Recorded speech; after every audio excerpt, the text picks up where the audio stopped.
Hafiz Nurjanto SMA PhD, kami silahkan.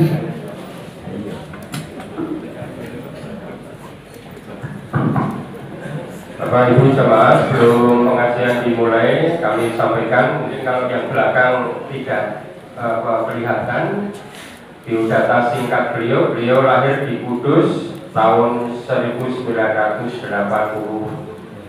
Tidak disebutkan tanggalnya, meskipun kelihatan nanti tidak. Ini Barni Bukating. Alamatnya sekarang di Ambar Ketawang, Gamin Sleman. Pendidikan beliau S1 di Universitas Al-Azhar, Kairo, Mesir. Kemudian S2 di UGM Yogyakarta. Kemudian S3-nya di USIM, Malaysia. Beliau sekarang menjadi dosen pendidikan bahasa Arab di UMY sejak tahun 2013 sampai sekarang. Kemudian biodata singkat, yang lain nanti disampaikan sendiri. Monggo Pak Hafiz. Terima kasih Pak Agus. Saya 21 April, istri saya juga 21 April. Kami nikah 22 April. Kenapa bukan 21 April nikahnya? Karena 22 April itu hari Jumat. Jadi setelah Jumatan kami akad. Gitu. Jadi kalau ulang tahun itu cuma bangun, Bun, selamat ulang tahun ya. Iya. Kalau ulang tahun ya. Oh, gini lagi.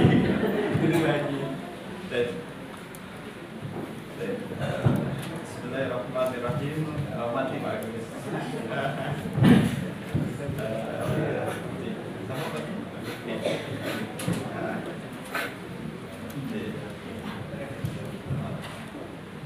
Sampun Pak, sampun. Terkondisikan.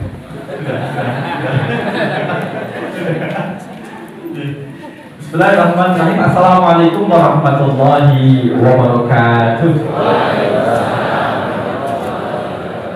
Alhamdulillah alladzi bi ni'matihi tatimmus shalihat. Asyhadu an la ilaha illallah wahdahu la syarikalah wa asyhadu anna Muhammadan 'abduhu wa rasuluhu la nabiyya ba'dahu. Allahumma shalli wa sallim ala nabiyyina wa rasulina Muhammad sallallahu alaihi wasallam wa ala alihi wa ashabihi wa man tabi'ahu bi ihsani ila yaumiddin, amma ba'du. Segenap jajaran PTM, pimpinan cabang Muhammadiyah Turi dan juga pimpinan cabang Aisyah Turi dengan PRM dan juga PRA yang ada di bawahnya, Bapak Ibu, sesepuh penyusuh alim ulama yang saya hormati, dan juga tidak ketinggalan Bapak Ibu baik yang sudah mendapatkan kupon maupun yang belum mendapatkan kupon, yang seperti saya hormati juga. Di antara beberapa Bapak Ibu yang dapat kupon, ada yang tidak dapat ya. Jadi besok datang lebih awal lagi. Tadi saya sudah dapat kupon, saya lihat hadiah yang warna biru yang bercocor payung. Bapak Ibu kita hormati, materi kita pada kesempatan kali ini karena waktunya terbatas, kita berbicara terkait dengan Syawal, kebersamaan dalam dakwah bersyariat.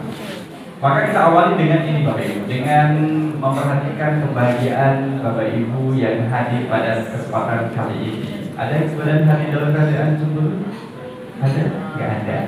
Ada yang hadir di tempat ini dalam keadaan sangat mangkel? Ada? Tidak ada. Cuman makanya nanti kalau tidak dapat door prize, kita ketahuan. Wah, atau kurang siji, nomor kurang siji, kelebihan siji dan sebagainya. Maka kalau kita mengawali hari kita dengan kebahagiaan, dengan kesyukuran, berbalut dengan ketaatan, itulah sejatinya kita itu diciptakan, dilahirkan, diberi dalam kondisi yang bahagia. Tetapi kenapa kemudian setiap bayi yang lahir kemudian kondisinya nangis? Itu Bapak Ibu. Makanya kalau misalkan bayi lahir dalam kondisi nangis, kalau kita lihat jadi hadis itu kan kemudian mereka tersentuh oleh setan, tersentuh oleh jin. Tapi ada dua bayi yang tidak menangis, tidak disentuh oleh setan ketika dia lahir. Yang pertama adalah yang kedua adalah terima kasih. Kan enak, kan disotek jadi enak. Pertama adalah Maryam, kedua adalah Isa bin Maryam. Jadi mereka tidak nangis, dan itu juga ada hadisnya. Nah, dalam ini kebersamaan dalam dakwah persyarikatan, maka kita akan lihat.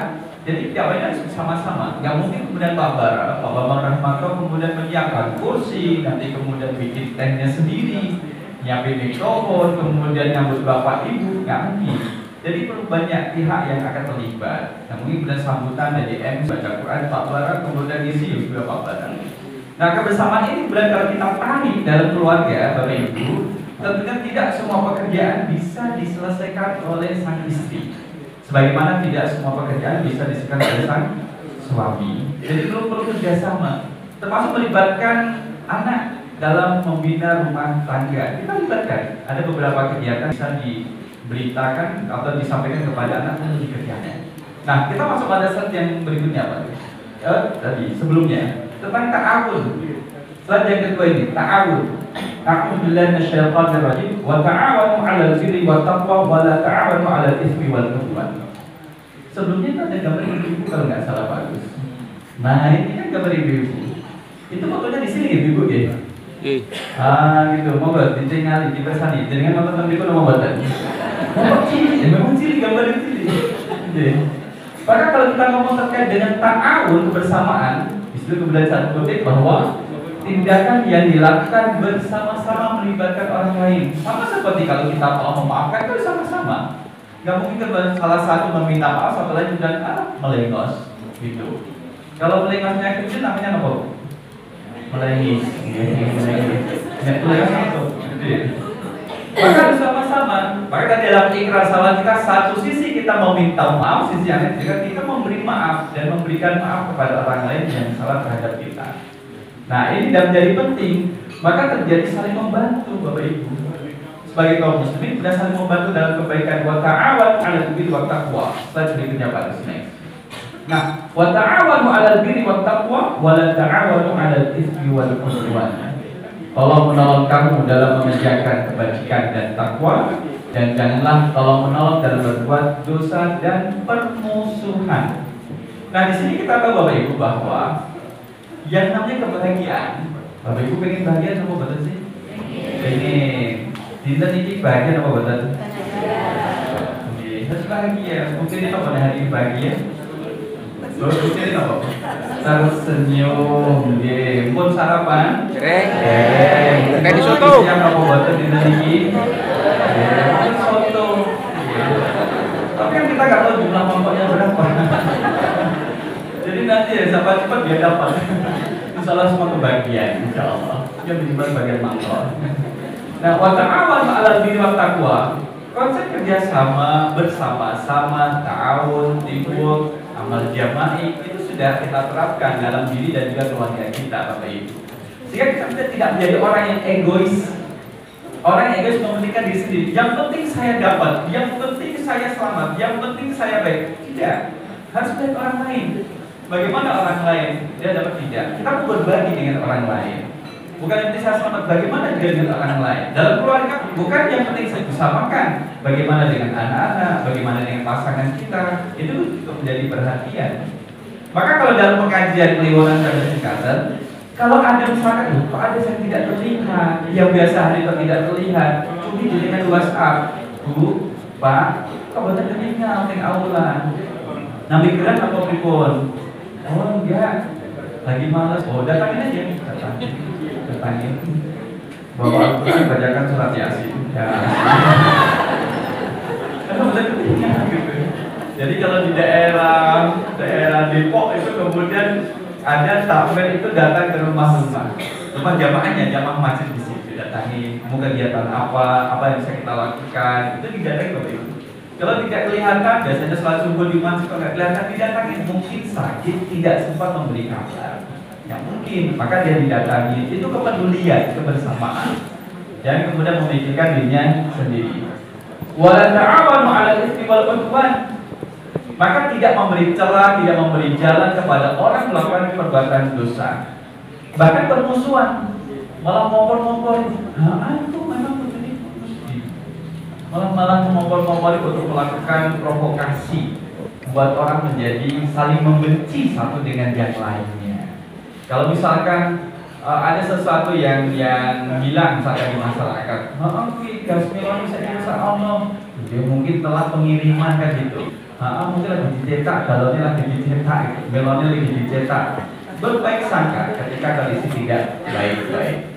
Selanjutnya, bagus pada next. Nah inilah Bapak Ibu, saya fokus pada yang di tengah, keluarga.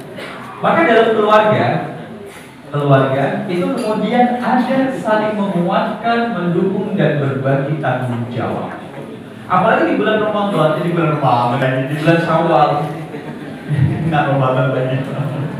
Di bulan Syawal, terlebih nanti mohon maaf ketika Bapak Ibu jamaah haji pun nanti saling menguatkan. Ada kemudian kakek nenek, kemudian subuh di masjid, dia pulang itu gandengan. Sesuai coba betul. Sesuai, padahal itu bukan sesuai Bapak Ibu. Mereka gandengan itu saling menjaga kaki. Jadi pada gandengan itu kok erat banget gitu. Padahal saling menguatkan biar jalannya itu tidak jatuh. Nah, itu saling menguatkan satu dengan yang lainnya dan saling mendukung gitu. Maka nanti kemudian kalau Bapak Ibu jamaah haji sangat terasa kebersamaan itu harus dibangun. Satu misalkan pada waktu makan kemudian mengambil snack jatah makanan ini tak simpan untuk teman sekamar yang belum pulang dari haram. Dia masih berjalan dari haram. Nah, maka disimpan, disisihkan. Toh nanti kalau kita telat dari Masjidil Haram kembali ke hotel, kembali pada penginapan pun akan diambilkan oleh teman yang lainnya. Ada kebersamaan dan juga saling menguatkan. Bukan kemudian mengambil kesempatan. Next Pak Agus, kita lanjut pada slide berikutnya. Nah Bapak Ibu, membangun kebersamaan, di mana kita mulai ini loh, niat dari niat komitmen, membangun niat sama seperti jamaah haji sebelum berangkat niatnya dibangun. Ya kami ketika bertugas di Jeddah itu mengatur jamaah haji ketika kepulangan lebih mudah daripada kedatangan. Jadi kalau datang itu kadang kita atur sase nanti dulu masuk ke bis nanti, malah ada yang kemudian ketinggalan di bis dan sebagainya. Ada kemudian di Bapak Ibu sedikit bisa 9 jam penerbangan di pesawat. Jamaah kita itu ada yang kemudian menahan pipis. Jadi ketika sampai di Jeddah karena biasa di airport, kemudian langsung cari toilet. Ada kalau yang menahan pipis 9 jam Pak Agus. Nah kenapa kan ada bis kita lihat? Bukan sambil kantin. Maka ada training bagaimana menggunakan toilet di dalam pesawat. Ditunggu, lepet, pintunya tutup aja, itu toilet saya tuh ditutup. Mau ada orang atau tidak itu tertutup. Oh, mau penjin. Nyampe ke dalam dicari panggilannya mana kayu isi ini diembelin itu. Kemudian masalah dari itu perlu training, mohon maaf Bapak Ibu. Tidak semuanya kemudian pernah naik pesawat, tapi perlu ada training. Gambarnya bagaimana push, menekan tombol, disedot sama angin dan sebagainya, itu baru satu hal. Dari 9 jam. Yang kedua, ditawari sama pramugari, Bu makan nggak mau. Waktunya makan kan makan, dibagikan semuanya. Dia tidak makan. Ketika ditanya kenapa ini tidak makan, kenapa? Saya takut kalau disuruh bayar. Ya memang itu wajar, muncul seperti wajar karena dia makanannya kan enak. Takut kalau disuruh bayar mahal. Nah ini perlu kita sampaikan Bapak Ibu yang kemudian yang datang dari jauh, kemudian perlu kita sampaikan juga. Nah di sini kemudian memperkuat fondasi rencana niat dengan niat dan juga komitmen. Dalam dan dakwah juga demikian Bapak Ibu. Dakwahnya juga harus kemudian kuat niatnya. Mas Mbak yang akan menikah niatnya harus dikencengin niatnya dan tidak maju mundur tidak. Tapi kemudian di komitmennya juga diperkuat. Kalau haji adalah panggilan, kalau nikah itu adalah kemudian dorongannya. Jadi kan itu sebagai bukan keinginan tapi menjadi satu kebutuhan. Ya. Yang kedua adalah melaksanakan pekerjaan sesuai dengan aturan yang berlaku iklan. Pasti Bapak Ibu pada lihat ke mas-mas yang ada di John Preston, sambil lihat nomornya. Ini nomor putih loh ya. Jadi ikon itu kalau dalam hadis Rasul SAW menyebutkan innallaha yuhibbu ahadakum idza amila amalan ayyutqinahu. Allah itu suka terhadap kita ketika dikasih kerjaan itu diselesaikan dengan tuntas, dengan profesional, dengan all out maksimal. Dengan maksimal. Di dalam jemaah haji nanti ada karu, ada karong, ada kalkulator, lain sebagainya itu banyak nanti. Tetapi saat dengan sekarang agak dikurangi petugasnya, agak dikurangi sehingga nanti harus saling membantu dan saling mengontrol. Yang penting gelangnya Bapak Ibu jangan sampai hilang. Itu gelang jimat, barang siji sing di rumah. Jadi kami kemudian ketika tugas kedua di Madinah ketemu orang jamaah yang bukan tersesat sama salah jalan, kita lihat aja gelangnya, kemudian kita lihat daftar manifestnya, ketahuan di mana dakarnya, sektornya ketahuan, baru kemudian ke hotelnya. Biasanya kemudian kita taruh di sektor. Saya pernah dimarahin satu jamaah mau ditendang, tendangnya mau ditendang sama nenek-nenek. Tentu saya nggak paham bahasanya, karena salah satu petugas syaratnya adalah harus paham bahasa daerah. Karena saat tugasnya di bandara ada tas jinjing yang kemudian ketinggalan. Kan saya tahu ini ada gambar merah putih, itu kan ketahuan. Ada logo Garuda, itu ketahuan dari mana jamaahnya, maksudnya jamaah Indonesia. Jadi saya bawa. Ketika sudah pada berbaris mau masuk ke bis, tas siapa ini Bapak Ibu? Nggak ada yang ngaku, kemudian ke baris sebelahnya. Oh itu tas saya. Oh saya mau ditendang. Kamu ambil ya? Jadi karena sudah sepuh dan sudah mengaku, saya dulu pernah jadi TKW di sini 4 tahun. Oh iya, kan udah sepuh. Sama udah jamaah. Bu, jadi kan dari Indonesia, udah kita siapkan tempat istirahatnya. Bukan, saya bukan Indonesia. Tapi bukan pakai seragam yang kemudian ada bendera merah putih. Iya ini memang Indonesia, tapi saya bukan orang Indonesia. Pusing juga. Ibu orang mana? Ibu orang mana? Madura. Itu betul Bapak Ibu, saya juga mengada-ada. Oh iya. Nah ikon, jadi harus kerja secara tuntas, ya harus tuntas. Maka jamaah rahimakumullah, dimanapun posisi kita dalam dakwah juga harus tuntas. Seorang suami juga kerja tuntas dalam membina rumah tangga, ibu juga demikian. Ibu sebelum berangkat ke sini sudah masak kaki sarapan atau putih apa tidak? Oh luar biasa. Aneh. Gak apa-apa nanti pulangnya baru presto. Yang ketiga adalah sabar dengan cobaan sebagai proses keberhasilan. Al-Baqarah 155. Ya memang dari kita tidak ada yang tidak dicoba oleh Allah. Semuanya dapat ujian. Siapapun kita yang dapat lulus ataupun tidak, semua diuji dan dicoba oleh Allah SWT. Maka dilihat bahwa na'udzubillahi minasyaitonir rajim. Walanabluwannakum bisyai'in minal khaufi wal ju'i wa naqsin minal amwali wal anfusi was thamarat wa basyiris sabirin.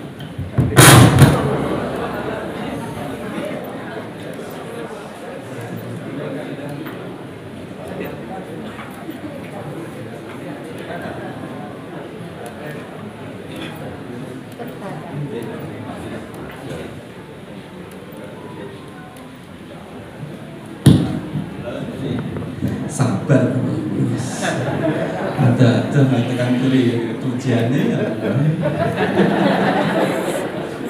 Saya sama Google Map Agus dimasukkan lewat jalan dalam.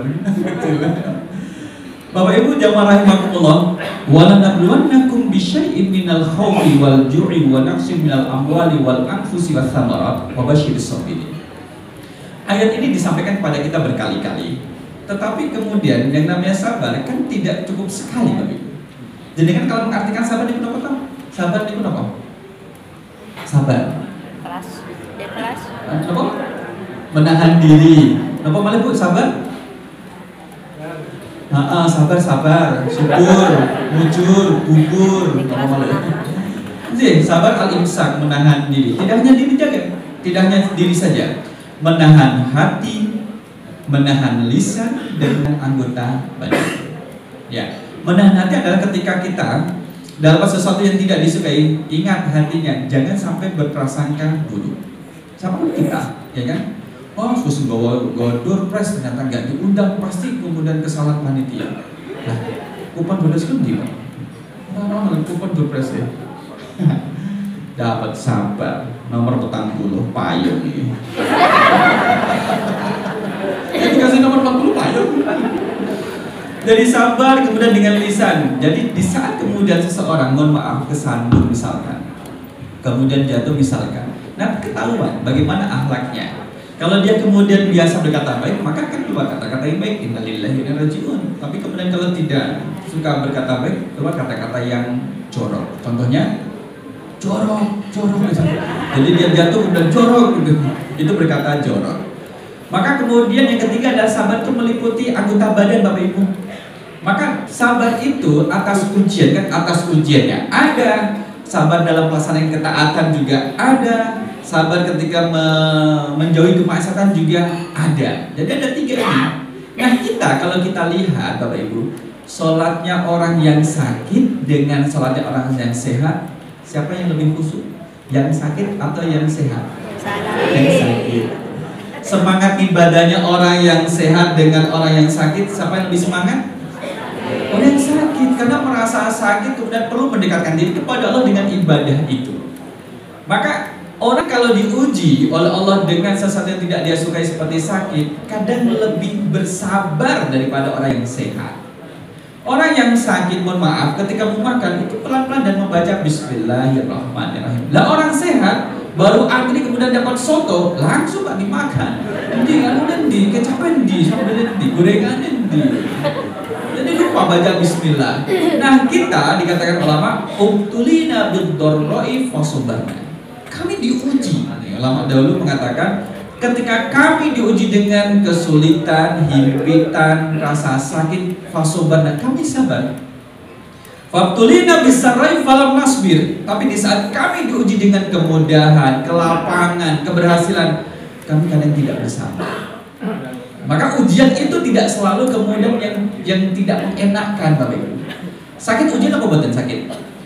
Ujian. Sehat ujian apa boten? Ujian. Pilih sehat apa sakit? Sehat. Padahal berarti dengan bisa diuji. Miskin ujian apa boten? Kaya ujian? Pilih miskin apa kaya? Punya pasangan yang bagus ujian apa boten? Punya pasangan yang pas-pasan ujian apa boten? Pilih yang mana? Jadi sudah adalah ujian. Jadi hidup kita adalah ujian. Tapi kemudian jangan gini Bapak Ibu. Jangan dipahami bahwa kalau orang diuji berarti dia tidak baik. Bukan. Justru orang ketika diuji oleh Allah itu adalah Allah maha mengetahui orang ini akan bisa melewati ujian. Jadi kita buktikan. Hambaku ini saya uji karena ingin saya naikkan derajat keimanannya. Jadi kita buktikan bisa melewati ujiannya itu. Nah, ini kemudian ada kesabaran tadi. Proses keberhasilan itu dengan sabar. Sabar adalah menjaga ketaatan dalam kondisi yang tidak enak sekalipun. Dalam kondisi yang tidak enak tetap dijaga ketaatannya. Jamaah haji sudah pulang dari haram mau ke penginapan dengan harapan bisa makan di sana, ternyata sudah tidak kebagian. Sabar. Berarti Allah kemudian ada rencana lain. Berarti Allah kemudian mengetahui kalau dengan makan makanan itu mungkin tidak baik untuk kondisi perut. Kami kemarin sawal kedua ada tamu sudah datang, sedikit open house, kemudian sudah bikin sambal semua cabai yang dibeli dimasukkan, digoreng, diulek, sudah di mangkok mau disajikan, nyenggol nih loh, sendinan kursi. Jadi sak mangkok pecah jatuh. Jadi yang itu yang menyajikan kan tamu. Aduh, maaf Ustaz, mohon maaf. Ya apa-apa. Allah tahu kita tidak baik makan sambal sekarang. Selesai. Jadi selesai. Jadi kemudian ketika tumpah di lantai, ini Ustaz, ini kita ambil atau gimana? Sudah tercecer di lantai. Padahal dalam pikir kita, ya Allah, ya beriman, ya Allah, eman banget ini sambal sudah sama kok jatuh nggak bisa dimakan. Padahal kalau ada sambalnya enak, nah itu. Maka bagaimana kemudian kita tetap dalam kondisi ketaatan, tidak marah, kemudian tidak menyalahkan, menikmati masih ada yang lain. Nah itu menjadi keberhasilan. Maka ibu-ibu kalau ketemu bapaknya syukur nopo sabar. Sabar. Bapak-bapak ketemu ibu sabar nopo syukur? Syukur. Jadi itulah sabar dan syukur. Yang keempat adalah mengevaluasi. Mengevaluasi hasil dari proses yang dilalui atau muhasabah. Hasibu anfusakum qabla an tuhasabu. Ramadan kemarin sudah lewat. Ramadan sudah lewat. Bapak Ibu, kita ini jadi alumni Ramadan atau jadi alumni Ramadan? Alumni apa? Ramadan atau Ramadan? Nah kalau misalkan jadi alumni Ramadan, dari kemarin gak madan, Ramadan 1 bulan, ya sekarang perilakunya balik lagi seperti yang dulu. Iya, yang suka ngedabrus apa malah? Ngedabrus itu apa? Iya, ngedabrus itu suka bohong. Itu maka akan kembali lagi. Tetapi kalau kita menjadi alumni Ramadan, di bulan Ramadan kita berpuasa, alhamdulillah, kita melaksanakan siam, alhamdulillah, dan kita meninggalkan perkataan dusta. Kita meninggalkan perkataan dusta. Jadi kemudian kita ketika mampu meninggalkan kedustaan, kebohongan di bulan Ramadan, maka insya Allah mampu melaksanakan dan melanjutkan di bulan Syawal, Dzulqa'dah, Dzulhijjah dan seterusnya. Karena kita alumni Ramadan, bukan alumni Ramadan. Kalian alumni Ramadan mencari takjil, kemudian yang sholat raweh, kul huwailek kesuwen, spesifik kemudian brosot dan sebagainya.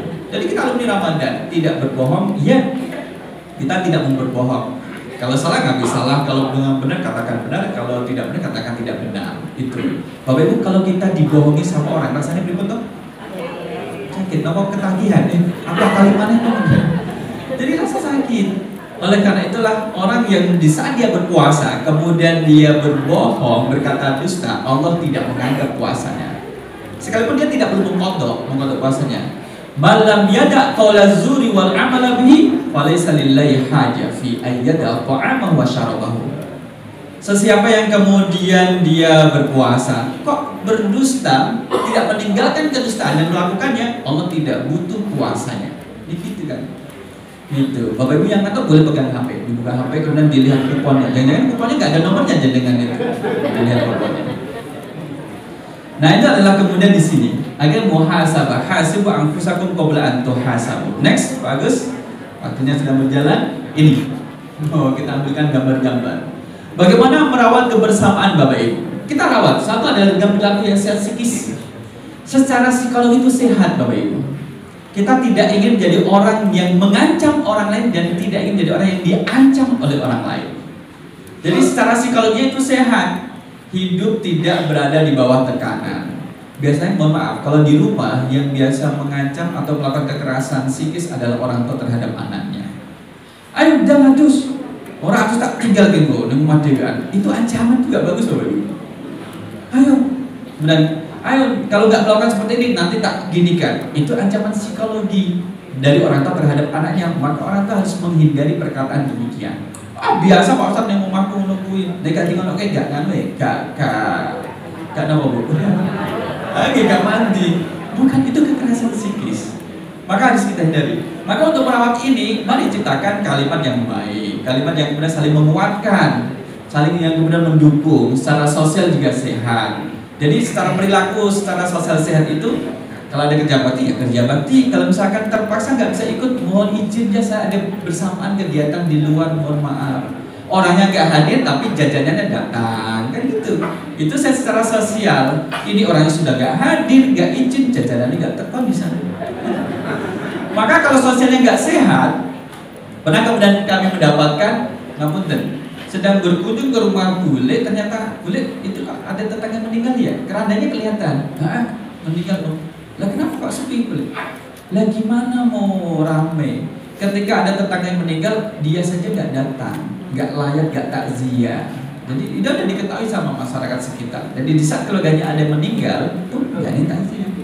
Nah, kasihan boleh. Ya nanti boleh ke sana. Kan dekat rumah seberang. Jadi itu ternyata ada hukum sosial seperti itu Bapak Ibu. Maka kita yang berada di Turi, daerah Tucangkep Duplak, Tucangkem Duplak, Turi, Cangkringan, Pakem, Duplak. Masih ketinggalan. Nah, kemudian saling menjaga kesehatan sosialnya. Yang itu adalah integritas jujur Bapak Ibu. Jujur. Jadi jujur menyampaikan informasi, jujur memberikan pemberitahuan dan juga maklumat itu menjadi penting untuk merawat. Trust kalau dalam keluarga adalah ada trust, kepercayaan untuk membangun kepercayaan satu dengan yang lainnya. Sekali suami bohong sama istrinya, kita nanti istri ngandel kalian gambarnya apa boten? Boten. Aja putih Pak, pengajian. Lah kok tumben nangis sarung, biasanya celononan. Sekali-kali pakai sarung. Lah kok tumben pakai jaket mau lagi panas-panas. Sekali-kali pakai jaket. Dibuka jaketnya, anaknya joran. Nah kok joran? Tempat kagum mancing itu loh. Oh, kemudian kau beli umpah di dua di jaket, ya Allah Pak. Ya kok ngadai. Oh balik mana? Harus jujur. Sama kemudian ketika anak mendapatkan perilaku tidak jujur dari orang tuanya, maka akan tersinggung dalam memori sang anak untuk tidak jujur sebagaimana orang tuanya. Nah, oleh karena itulah yang punya amanah harus dilaksanakan. Inisiatif berbagi. Nah ini tuh merawat, nanti kita akan berbagi. Yang punya soto bagi pada yang lainnya, yang punya harta berbagi sama yang lainnya. Itu menjadi inisiatif ya. Manajemen waktu, tasbih Bapak Ibu. Tasbih itu artinya adalah menunda-nunda. Jadi jangan menunda-nunda. Kalau sudah mulai jam 6, mulai jam 6, selesai jam 7. Saya tuh kemarin baca flyernya, setelah pengajian ini selesai jam 7. Sampai tadi kok jam 7.30 ya. Itu mundur. Maka kemudian kita taslim. Dalam masakan ibadah juga demikian. Kita, Bapak Ibu, punya banyak keinginan yang kita haturkan kepada Allah. Sama nanti kemudian Bapak Ibu yang tidak haji, tidak umroh, kan kemudian meminta kepada Allah banyak permintaan. Coba dilihat perilaku kita itu sesuai nggak dengan permintaan. Jadi kita yang harus menyesuaikan dengan permintaan. Ya Allah, berikanlah hamba kecukupan rizki. Ya harus kerja. Kau bertanya betul Pak, ampun dongan nih bikin aneh nih mau tajan Pak. Ya harus disesuaikan dengan kemudian usahanya. Ya itulah kemudian tasrif ya. Dan juga kerja tim amal jama'i. Next, selanjutnya. Nah ini yang merusak kebersamaan dalam diri kita. Nah, Bapak Ibu kenal yang bapak-bapak yang cewek putih? Nggih, monggo lain jenengan kepagiting margi, wah jenengan winginane di pamerke nggih. Yang pertama adalah pelit bin bakhil. Kalau ada kata pelit bin bakhil, kita sing pelit niku jalan apa seteri? Dia pakai bin. Laki-laki tak? Berarti kenapa pakai bin? Kalau pelit binti bakhil, berarti sing pelit laki-laki perempuan? Perempuan, tapi di sini kan pelit bin bakhil. Berarti laki-laki itu lebih pelit. Nah, maka kemudian Hindun, kalau di sini Hindun kalau di sini Abu Sufyan ketika sudah masuk Islam itu mengadu kepada Rasul SAW. Rasul, suami saya Abu Sufyan orangnya pelit, orangnya bakhil Rasul. Boleh nggak saya ambil uangnya? Boleh apa buatan Bu? Oh,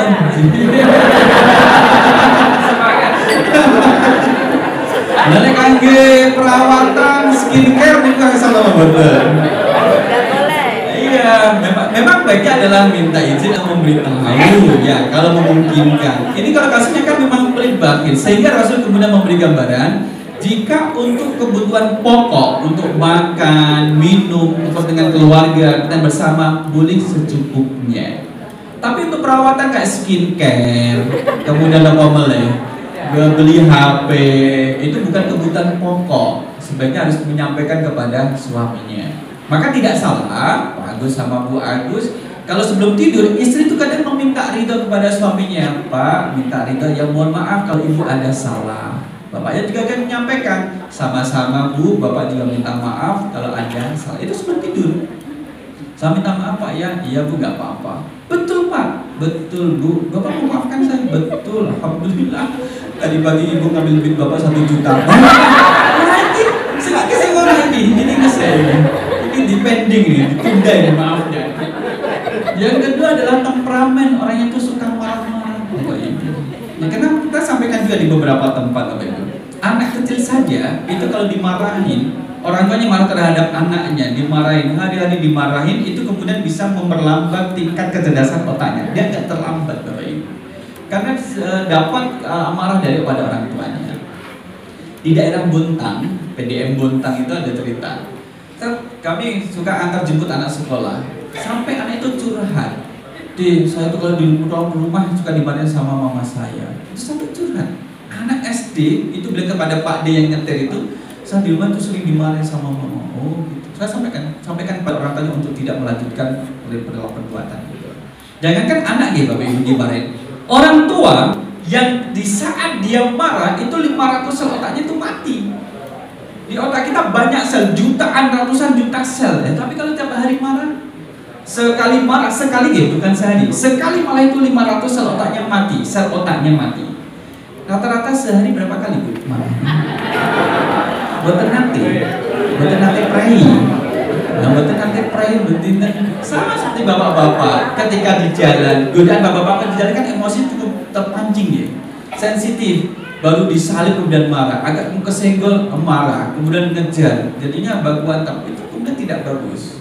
Ya, misalkan kalau saya naik mobil disalib sama Fortuner biasa saja, dikejar juga gak terkejar gitu. Mobilnya Agia ngejar Fortuner kan susah. Wes kono-kono dang gitu. Ya seperti itu. itu. Sama seperti kalau kita naik sepeda motor habis hujan yang kemarin sudah di jam lambat, jalur cepat ada bis, kemudian nyiprat Bapak Ibu. Masa kita tuh marah-marah? Dan bis juga nggak bisa kemudian menghindari genangan, ya nggak bisa, malah berbahaya. Saya pun kemudian kena juga, ya santai saja. Wipernya kemudian dimainkan saja biar mengurangi kecepatan juga menjadi penting. Nah itulah tidak temperamen. Pendendam Bapak Ibu, jangan jadi pendendam. Tadi kemudian ikhlas amal yang kita sampaikan, ya sudah, itu kemudian masuk ke dalam hati, jangan di lisan saja. Kalau cuma di lisan saja, ya masih jadi pendendam. Ketemu orang yang dendam, ingat masa-masa lalu, sudah selesai. Sudah selesai. Nah yang terakhir adalah egois dan suka keburukan. Nah, waktunya Pak Agus sebelum kita akhir, ini menyubur kebersamaan.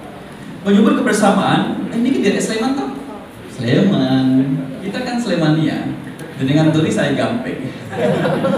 Nah ini surah Ali Imran 134 yang sering disampaikan oleh guru-guru kita di beberapa tempat. Kemudian saya mau melihat bahwa alladzina yunfiquna fis sarra'i wad dharra wal kadhiminal ghaidha wal 'afina 'anil nas wallahu yuhibbul muhsinin. Slide berikutnya ada di penjelasannya Pak Agus.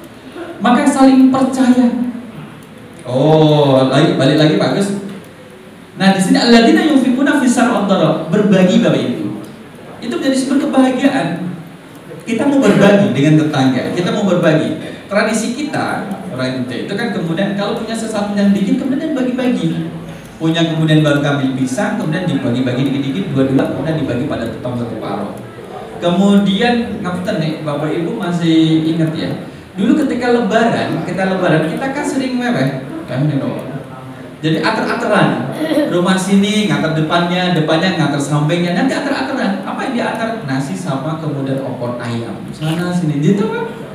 Saat ini kita siapkan apa betul? Alhamdulillah, mirip nomor norot.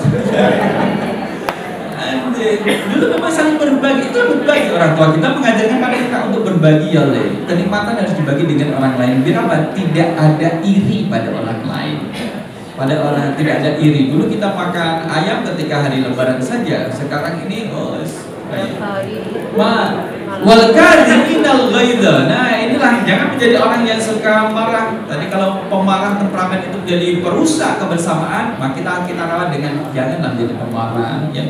Jangan menjadi pemarah dan juga wal afina 'anil nas. Ini Bapak Ibu, kelebihan orang memaafkan. Hadis dari Rasulullah SAW menunjukkan nada munadin, akan ada satu panggilan di hari akhir nanti. Ainal mu'afuna 'anil nas, di mana orang-orang yang memaafkan kesalahan saudaranya. Halumu ila rabbikum, mendekatlah kepada Tuhan kalian. Wa khudhu ujurakum, dan ampunilah, maafkanlah. Wa khudhu ujurakum, dan ambillah pahala kalian. Wa haqqul muslim idza afa ayyadkhulal jannah. Hak seorang muslim ketika dia memaafkan saudaranya, maka akan dimasukkan dalam surga. Nanti sangat teruji, jamaah haji akan sangat teruji keikhlasan memaafkan orang lain. Termasuk tadi tidak berbohong. Saya pernah menjadi pedagang buffet di Arafah, datang ngambil apel gitu. Untuk siapa Pak? Untuk Siti Rahmah. Waktu itu 2009-2010 ngapunten Bapak Ibu. Istilah Siti Rahmah itu masih dipakai untuk mohon maaf, untuk PSK. Ya Allah, kok ngomong Siti Rahmah ya? Kemudian ada kasus Luna Maya. Kalau ketemu orang Luna Maya dipanggil Luna Maya. Nggak tahu kalau sekarang. Sekarang Prabowo boleh, Jokowi boleh, Anies boleh, Pak Bambang Rahmanto nggak kenal. Sekarang sudah untuk menggait pembeli dari Indonesia itu mereka belajar bahasa Indonesia. Jadi Bapak Ibu nggak usah khawatir, nggak harus pakai bahasa Arab. Itu mereka pakai bahasa Indonesia. Lanjut Pak Agus. Oke. Nah ini kemudian kita harus jaga saling percaya, kemudian saling bantu, saling melengkapi dan saling menguatkan, dan juga untuk membina keluarga. Next berikutnya adalah, nah jangan lihat fotonya Bapak Ibu. Keluarga adalah indeks kebahagiaan. Jadi Bapak Ibu yang masih ada lengkap pasangannya itu dirawat kebahagiaan. Dan terakhir Pak Agus, taqabbalallahu minkum, karena saingan saya sudah keluar. Mudah-mudahan bermanfaat apa yang disampaikan, dan intinya adalah kita menjadi orang sosial yang kadang salah, kadang juga harus minta maaf dan juga memberi maaf. Kita akan berdoa, nanti untuk sotonya bisa berhenti sebentar ya. Sampai ini selesai. Kita nunggu sudah diletakkan semua mangkoknya dan kita Oh, panas, panas. Oke. Mari Bapak Ibu kita posisikan, kita akan berdoa bersama, memohon kepada Allah Subhanahu wa taala taufik dan juga bimbingan di keluarga kita, keluarga dan juga kaum muslimin dan umat manusia. Oke, mari kita angkat kedua tangan kita, diletakkan satunya dan juga HP-nya. Kita beristighfar dan bertobat. Astagfirullah wa atubu ilaih. Astagfirullah wa atubu ilaih. Astagfirullah wa atubu ilaih. Alhamdulillahirabbil alamin, hamdan na'imin, hamdan syakirin, hamdan yu'amah wa yukafi mazidah. Ya Rabbana lakal hamdu kama yanbaghi li jalali wajhikal karimi wa 'azimi sultanik. Allahumma ighfir lana wa li walidina hamdan kama rabbana saghara. Rabbana hab lana min azwajina wa dhurriyyatina qurrata a'yun waj'alna lil muttaqina imama. Ya Allah, ya Rahman, ya Rahim, ampunilah dosa-dosa kami, ya Allah, dosa kedua orang tua kami dan orang-orang sebelum kami dari kaum muslimin dan muslimat, ya Allah. Ya Allah, jauhkanlah kami dari perbuatan dosa dan hal-hal yang mengarah kepada perbuatan dosa, baik ucapan maupun perbuatan. Ya Allah, dekatkanlah kami terhadap kebaikan dan hal-hal yang mendekatkan kepada kebaikan, baik ucapan maupun perbuatan. Ya Allah, berilah kami keturunan zuriyah yang saleh-salehah. Berikanlah hamba kekuatan untuk mendidik dan membimbing mereka. Jadikanlah kami orang tua yang sebagai panutan dan juga menjadi qudwah bagi mereka, baik di dalam maupun di luar rumah. Rabbana atina fid dunya hasanah wa fil akhirati hasanah wa qina adzabannar. Wa sallallahu ala nabiyyina Muhammad wa ala alihi wa sahbihi wasallam. Subhanaka rabbika rabbil izzati amma yasifun wa salamun alal mursalin walhamdulillahi rabbil alamin. Aku lupa lihat astaghfirullah li wa lakum. Assalamualaikum warahmatullahi wabarakatuh.